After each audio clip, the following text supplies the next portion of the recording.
What's up, guys? Welcome back to another episode of Katson's Corner. We are back after a big Chargers win, 27-6 over the Jets. Um, Chargers are back to 500 against all odds. It seems like we are back to 500. The season is back. We are back to it not being over. I hope you guys are all excited about the win. Obviously, still a lot of work to be done from a team building perspective, but that is not what we're here to talk about today because, of course, this is the show where we go over college football, everything draft related, what the Chargers have been up to, what the college football world has been up to, what the draft's going to look like. We can save all of the game breakdown stuff to everyone else. Before we get started, make sure you guys do all the YouTube stuff. You guys know the deal. You've been on YouTube before. Make sure you subscribe to the channel, hit the notification bell. Make sure you get all the episode notifications from me, other Alex, Arjun, Steven, Tyler. You guys know the whole gang at this point. If you like me in particular, you can follow me on Twitter at Alex Katson, just the same way that you see it on the screen. Doing a whole bunch of stuff these days. Just started a new podcast with a couple of other guys from Twitter. Having a really good time with that. So check that out if you're interested. I'm sure you'll be able to find it.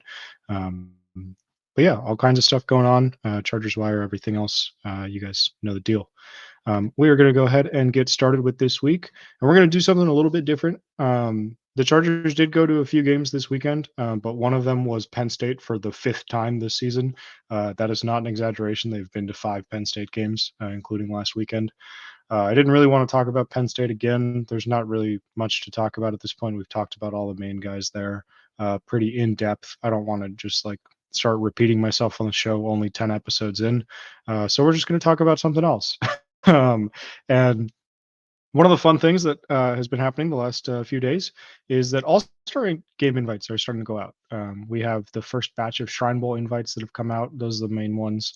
I think as of recording this, there are 15 or so that have been made public. Only one Senior Bowl invite. That's Tulane quarterback Michael Pratt, who accepted earlier today. I'm recording this Monday night after the Chargers game. Pratt accepted his invite, I think, during the game, if not a couple hours before. So he's the first guy going to the Senior Bowl. But the Shrine Bowl's got a few more invites out, so we're going to talk about them first. Shrine Bowl is a great game. It's kind of like that 1B to the Senior Bowl is 1A as of right now. But that is always subject to change, and it looks like they're putting together a pretty good class based on the invites that have gone out so far. I will be in Frisco, Texas, where the Shrine Bowl is this year, covering that game for Chargers Wire, and maybe covering it here. Who knows? Maybe we'll get some prospects on here, do some interviews and stuff.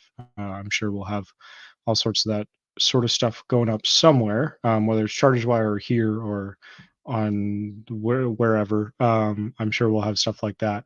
So yeah, picked out a few guys that I'm interested in for the Chargers. Going to go through them, talk about some other guys as well. And yeah, we will start here with Kansas State tight end Ben Sonat. Kansas State had four guys get invited this week, kind of all in one batch. Sonat is my favorite of those four, at least for the Chargers. Um, they invited an edge rusher as well, who's a little bit interesting, but he's more of a later round guy. Sonata is more of a day two pick, kind of a jack of all trades, master of none sort of player. Solid blocker, solid receiver, not really like A1 grade at anything, but he is a pretty violent runner after the catch, kind of reminiscent of like the three Gerald Everett plays a game where he just goes kind of Super Saiyan and like refuses to be tackled. Pretty similar sort of stuff there. Pretty standard from the tight end position where you have guys that are kind of more like pinballing off of people and breaking a whole bunch of tackles after the catch rather than like outrunning guys to the corner or something. Not a lot of tight ends who can do that, obviously. Um, Big thing with Sonat as far as the Chargers go is that he does relish his opportunities as a blocker. There are a lot of plays where he will not only finish his first block, but find a second block and then finish that block too. He's very involved down the field.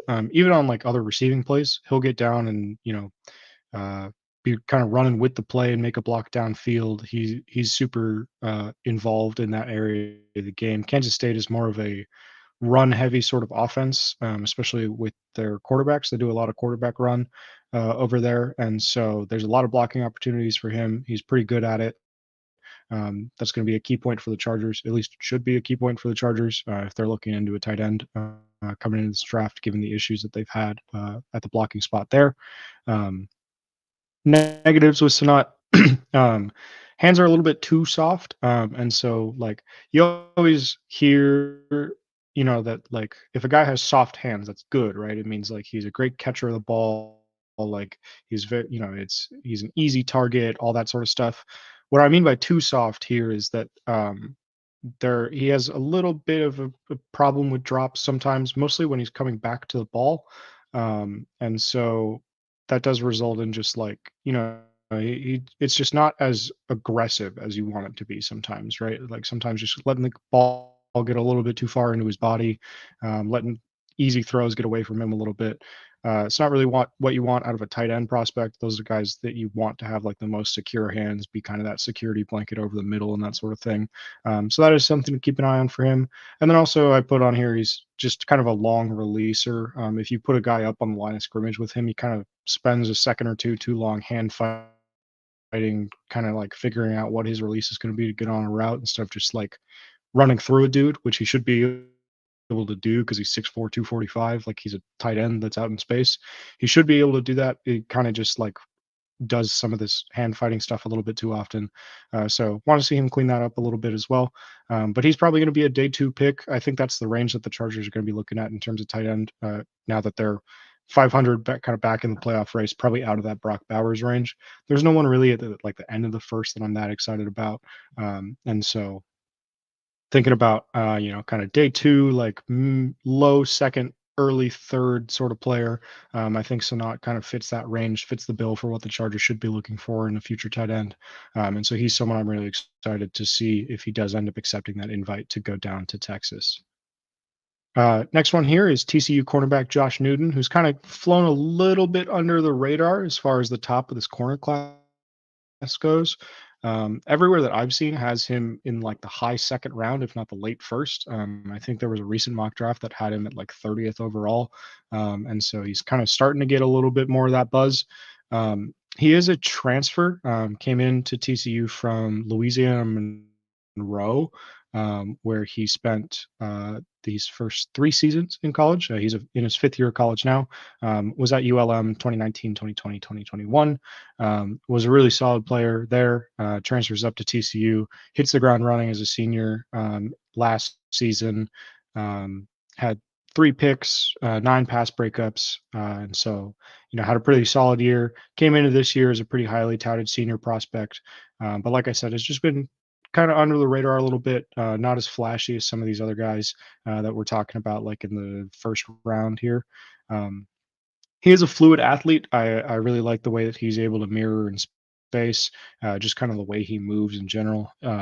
Really no wasted movement with him a lot of the time, like no extra steps, no any of that, which is a great trait to have in a corner. You want those guys to be taking the most efficient steps possible, especially backpedaling in zone, and then kind of like that trigger forward to anticipate, which is something that Newton is really great at.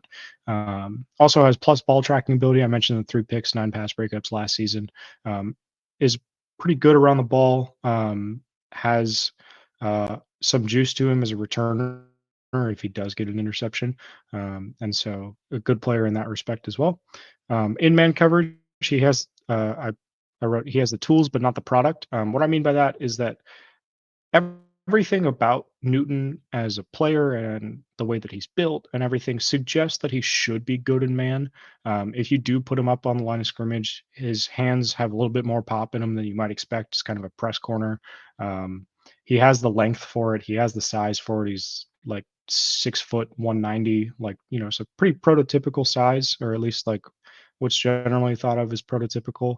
Maybe not so much in the modern NFL when you have guys like Tariq Woolen who are 6'4", but has the length for it, has the type for it, has the pop for it. But for whatever reason, just like doesn't really hang in man a lot. Kind of struggles a little bit. He's a little bit sloppy when he's playing off man. I think if you're going to play him in man, you want to play him up, like pressed up on the line of scrimmage. And he's also just like not a premier athlete, probably going to run in like the 4.5s or so. kind of an average long speed sort of guy, not the most flexible player in the world either. A little bit of not so much struggles with change of direction and stuff, but just like, body control sort of stuff. Yeah, that sort of thing. Isn't going to like, be one of those guys that tests out of the gym or anything, which could be a reason also why he's kind of flown under the radar a little bit to start the season. But if you're looking at kind of like that end of the first round to like beginning of the second, maybe into the middle of the second sort of range. Uh, I think Newton is an interesting guy to keep an eye on. Someone who I think will probably end up getting a Senior Bowl invite also, which could end up with him in Mobile instead of in Frisco. But we'll see how it goes. And yeah, interested to see where he ends up. Moving on here to another TCU player, we've got offensive lineman Brandon Coleman. Plays left tackle for TCU right now. I think he's going to be a guard in the NFL. He's played all four positions. He's played every position on the line except center. So left tackle, left guard, right tackle, right guard. He is a 6-year senior, so he's an older guy. Also fluent in German. His dad was U.S. military, and so he was stationed over in Germany for most of his childhood. Speaks fluent German. Answered a press conference question earlier this off season in German. So I thought that was just kind of a cool little tidbit to give. It seems like offensive linemen are always the kind of guys that have all of that like weird trivia about them. So that's always fun. Like I said, he can play everything except center. I'm sure if you asked him to play center, he could probably do that too. Just hasn't done it at TCU yet. Uh, Strong, advanced hands. So I think that both like there's a lot of power in those hands. He's got a lot of punch to him, but also like pretty advanced with the way that he uses them. Obviously, you expect that for an older guy, but someone who like hand replacement is really advanced. Deals with counter moves really well, all that sort of stuff. His hand usage just in general. And also, like, only got flagged twice all of last season. So that kind of speaks to like keeping his hands inside his frame, even if he does set a little bit wide. Sometimes it's still within the bounds of like what's legal. And so that's something that I do really like about his game. He is a pretty limited athlete, and his arms are not very long. So he's probably going to be a guard in the NFL, like I said. Um, more of a run blocker, more of kind of like a mauler sort of guy. Someone that's going to be a short area blocker. Can get a little bit top heavy at times too. What I mean by that is just his pads get pretty high. If you think about like watching an offensive line play on TV, right? Like you want a guy to kind of fire out of his stance and then stay in kind of that like quarter squat almost, and like keep their feet shuffling like they're kind of in like a defensive stance in basketball, right? A lot of these guys in college, though, and what I mean when I say like get a little bit top heavy is that you stand straight up and you're kind of just like pass protecting it, and your like knees aren't really bent. You're not really like you're bending at the waist a little bit more in order to kind of get over and like get the leverage on guys. That's not what you want to see. And so I do want to see him work on that a little bit. But I think that this is someone that the Chargers will have interest in at some level. I don't really know what his draft projection looks like. I've seen kind of stuff all over the place. But I think the Chargers will probably do their homework on this guy. Obviously, a TCU player was on the team last year with Duggan and Quentin Johnston and Darius Davis. So like the Chargers have already done plenty of work on this TCU offense, and also kind of like fits the bill for like the later round guys that the Chargers have thrown darts on in the past couple of years. You think about like Jordan McFadden, Jamari Sawyer, guys who played tackle in college, played left tackle in college even. Don't really have like the length or the athleticism or whatever it may be for it, end up moving to guard, and now like Sawyer is the starting right guard. McFadden, quality depth piece who's playing fullback a little bit as well. And so like that's kind of like the depth sort of guy that they've targeted over the past few years. So I'll be interested to see if that trend continues with Coleman here as well.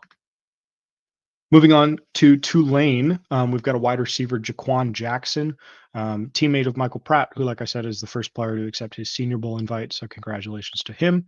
But Jackson is a fun player in his own right.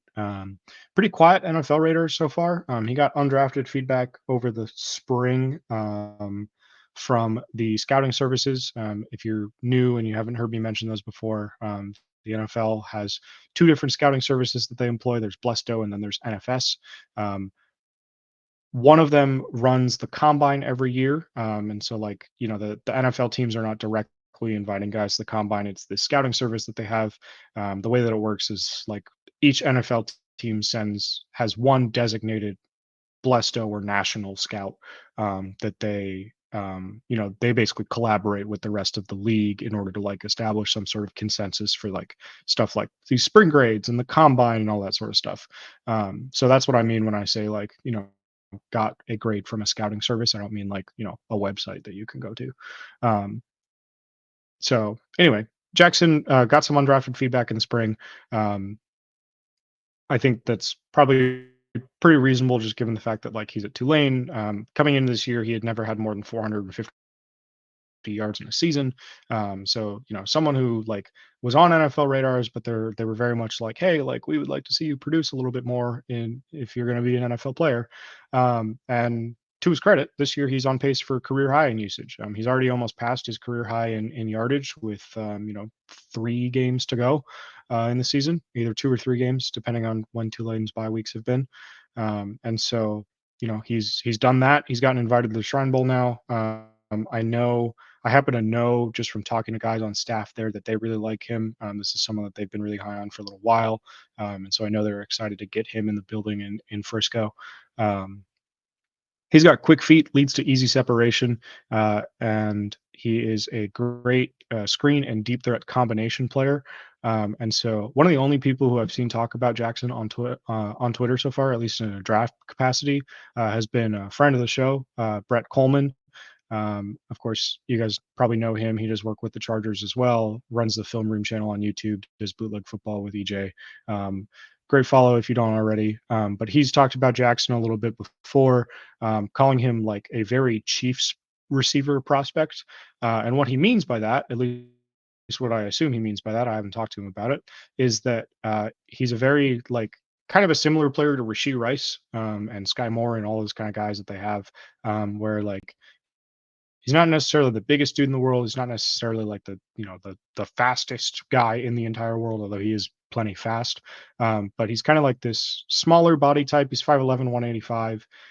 You can throw a screen to him, and he's got like just this insane ball carrier vision where he just like picks through all of this garbage at the line of scrimmage when he catches the screen and is able to house those anytime.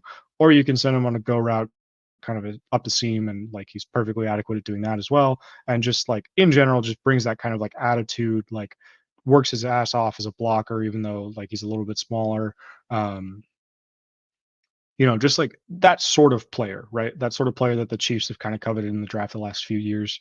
I do think that it's someone that the Chargers could look into, especially like if you look at the way that the offense has been structured on Kellen Moore. It's a lot of screens. It's a lot of like pretending that they're going to do deep shots. We can get into a debate about like how much of that is like, oh, they're not throwing them because they're not open, and they're not throwing them because like they're not designed to be thrown. That's a conversation for another day. But he is kind of like that perfect like combination sort of guy for that.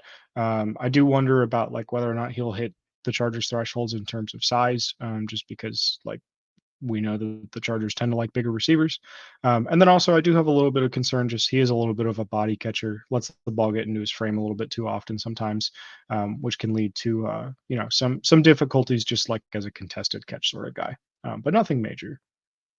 Moving on here, we're going to talk about 2 small school guys. This is kind of my wheelhouse. If you don't know me, I love these small school prospects. These guys are my favorite to cover. They're my favorite to learn about. And so I'm really excited to get in-person eyes on both these guys in Frisco. Hopefully talk to both these guys coming up here.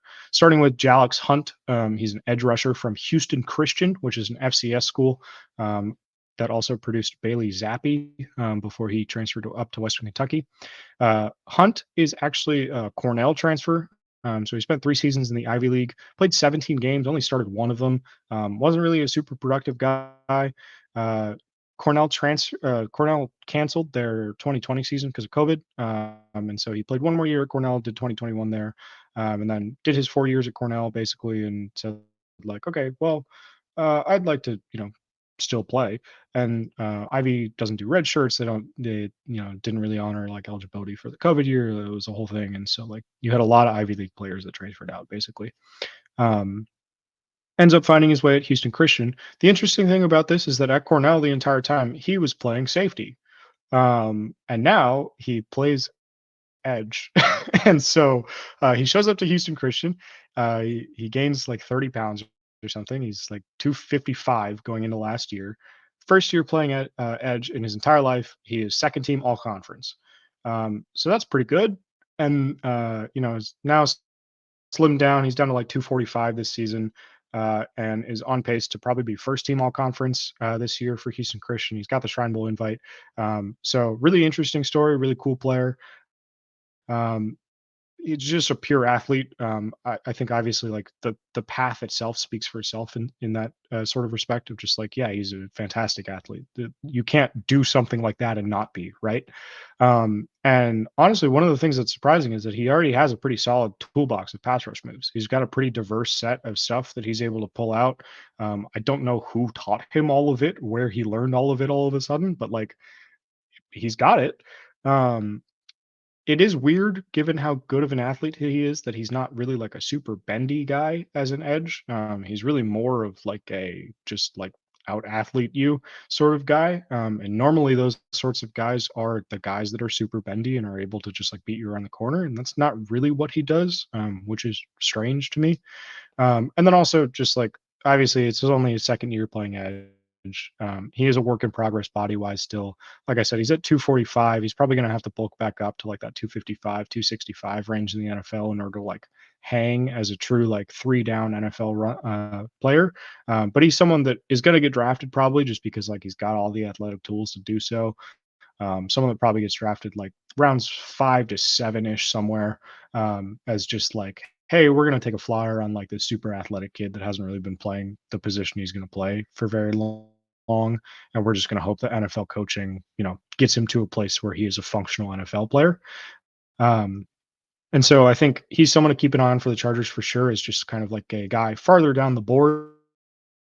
I think, especially with the way that the trio has been playing at edge, we saw today, even for the Chargers, edge is probably not as much of a priority as it seemed like coming into the season. Obviously, you still have to figure out what you're going to do with the Bosa and Mac contracts. But if one of those guys comes back next year, which it seems like at least one of them will, then you're not as concerned about finding a like immediate impact guy necessarily. And so this is someone you could be looking at in terms of like let's get another guy in the room, kind of try to develop him, kind of put him on that like Chris Rump development plan, except hopefully you can actually gain weight and see what we have. Moving on here to our final spotlight player for this week, we have Virginia State corner Willie Drew.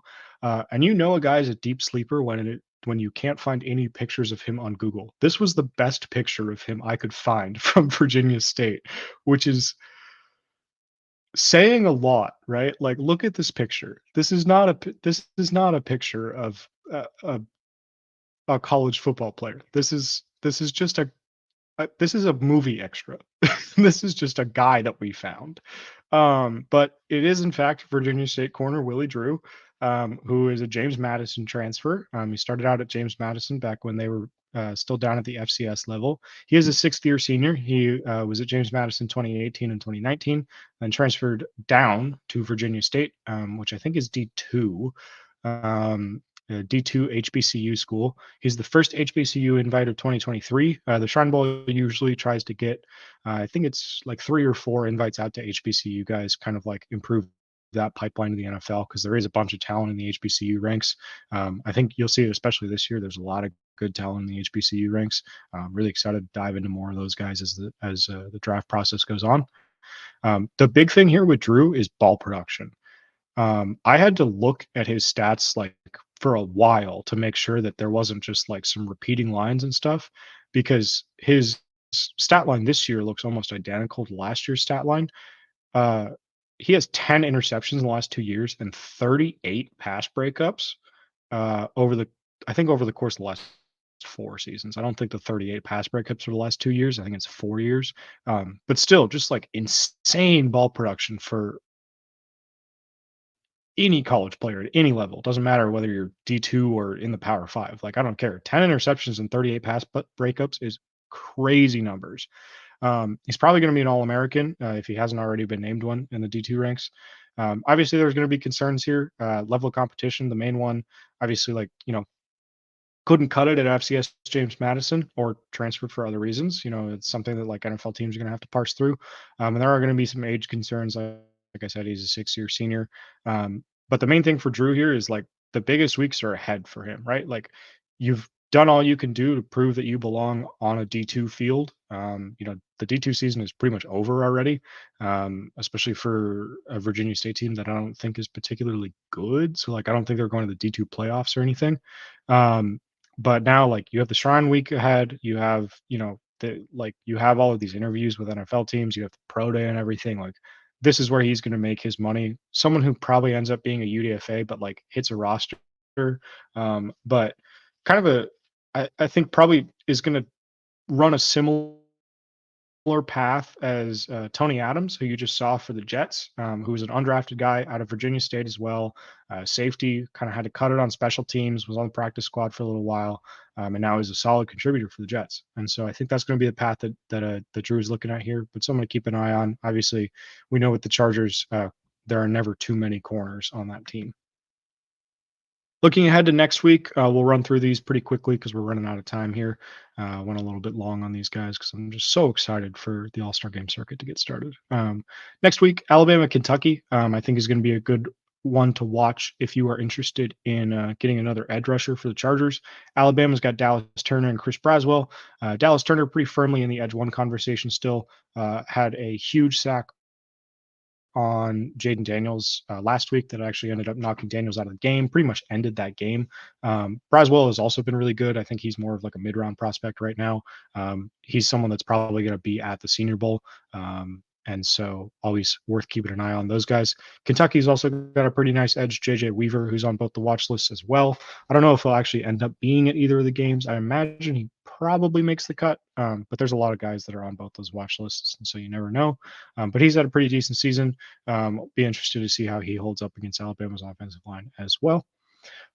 Arkansas Auburn, not really like a super great SEC conference matchup, but there are like plenty of NFL players worth watching and plenty of NFL players worth watching at positions that the Chargers need. Arkansas's got a center, Bo Limmer, who is he's took over for Ricky Stromberg, who got drafted by the Commanders last season, was a guy that was at the Shrine Bowl. The Chargers got plenty of eyes on him. Limmer has taken over as the starting center after playing guard, I think, for a little while Stromberg was there. Has performed pretty well. I think he's going to be an NFL player. I think, if I remember right, he got like day 3 feedback in the spring. So someone I'm interested in seeing, especially against Auburn team that always produces quality defensive linemen. Auburn's got a tight end, Rivaldo Fairweather, who's a transfer from Florida International, who I like quite a bit.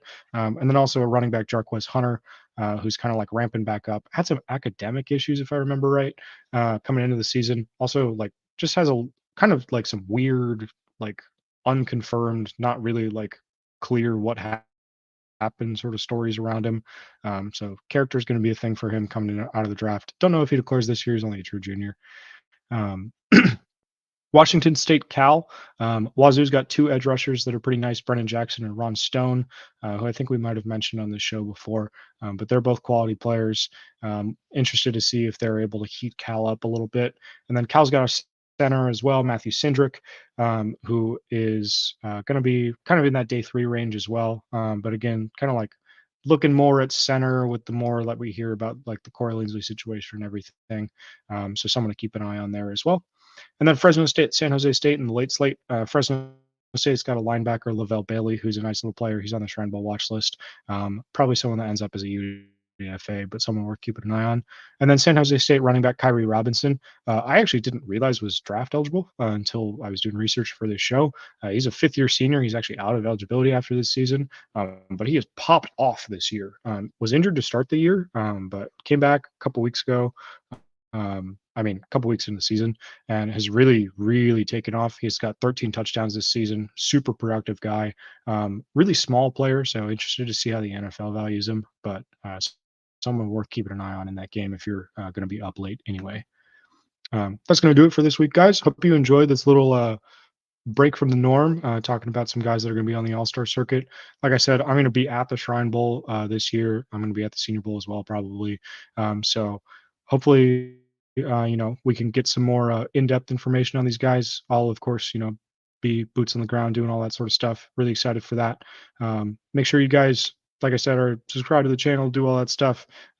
Watch all the other episodes coming out this week. I'm sure Alex with Bolt Breakdown is going to have some great stuff for the Jets game, and then Steven and Tyler and Arjun obviously have some great stuff looking ahead as well. But that's going to do it for me, guys, this week. Hope you enjoyed, and I will see you next time. See you.